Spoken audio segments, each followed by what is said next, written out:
I think you'll see more states go to draw only. Idaho, they've had over-the-counter licenses. They've gone to making those available December 1st this year. December 1st, 10 a.m., you logged on to your account, and then they place you in a random queue of people, and then you get a chance to buy a permit. And it was somewhat of a debacle. I know that Idaho issued an apology essentially saying that the system didn't work very well. I think you'll probably see, in my opinion, you'll probably see those go to a draw, in the future, just to give people, a better opportunity to apply and make them feel like they at least had a chance in the draw. So I think you'll probably see that go to a draw. Colorado's kind of been chipping away at units. They had some units that were over the counter, and I think 2 years ago they made those draw units.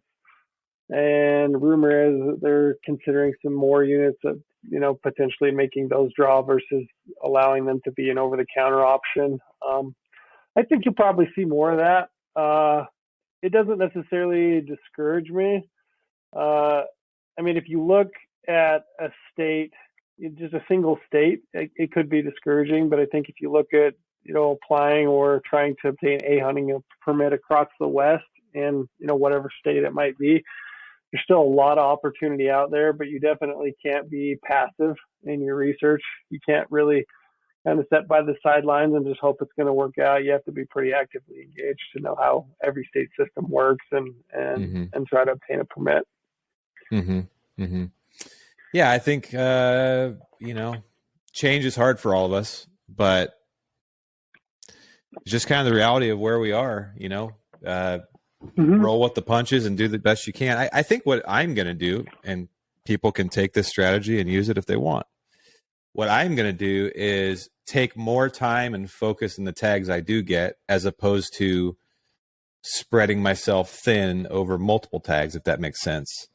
Makes tons of sense. I think that's the smart thing to do, because we're all going to have to deal with the fact that it's not 5 years ago anymore. It's not 10 years ago anymore. And so probably all going to have less tags. So what do? I'm going to spend more time enjoying the tags I do have. And maybe I up my challenge on those tags. Maybe I go for a bigger animal or whatever. Mm-hmm. And so it takes me longer on purpose. But, when I look around and I see the guys that are consistently successful on big mature animals, that is one of the three to five things that are consistent, and that is they spend a lot of time on that hunt. And so most of us don't have Ryan Lamper's calendar that can spend 4 or 5 months in the field a year. But if you have 10 days you're working with, where you might have used to do 5 in Idaho and 5 in Montana, maybe you just do 10 in Idaho and really juice it for all it's worth. That's kind of the way I'm going to look at it. Yeah, and I agree. I mean, you sound just like me. I've been kind of a broken record the last few years.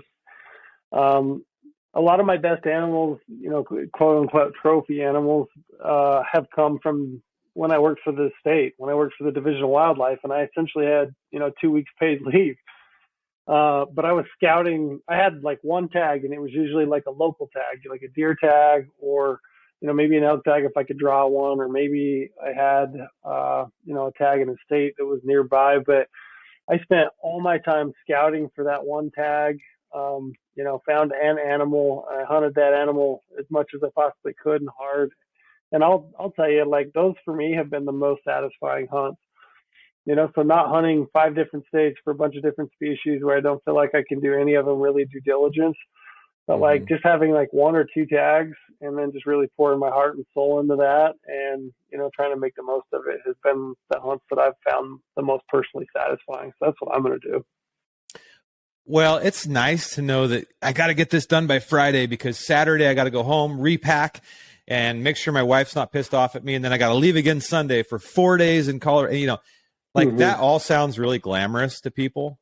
But if you've had the opportunity to do that, you're spread so thin, you can't really dig in anywhere. Like, you're just trying to fill the tag, and I'm not saying that that's not going to happen, because there'll be years where you might get a few tags. You got to figure out how to divvy that time. But it does sound actually kind of relaxing to me I don't know, it puts me at ease a little bit. Just go, nope, this year I'm doing A, B, and maybe C if I get it, but really it's just about A and B. And if I can spend those days there, I'll be happy. Yeah. I You think know? it's the progression of, you and I are probably of a similar age. You might be a little younger than I am. I don't know, but I think it's like the progression of a hunter. Initially I talked to Travis Nowotny when I was up there. I don't know if you know Travis, but Yeah. I was asking him, when's the last time you didn't fill a permit? And he's like, oh, I ate a permit last year. And I was asking him, does it bug you when you don't fill a permit? And he's like, it used to. And I kind of felt that way too. Like I used to just eat me alive, if I didn't fill a permit. But anymore, I mean, I'm less worried about that. I'm more interested, I guess, in the experience as a whole. And like I said, I've got 3 kids now. My boys are getting older, so just taking them out and being with them and kind of that experience. There's more value in that than ever.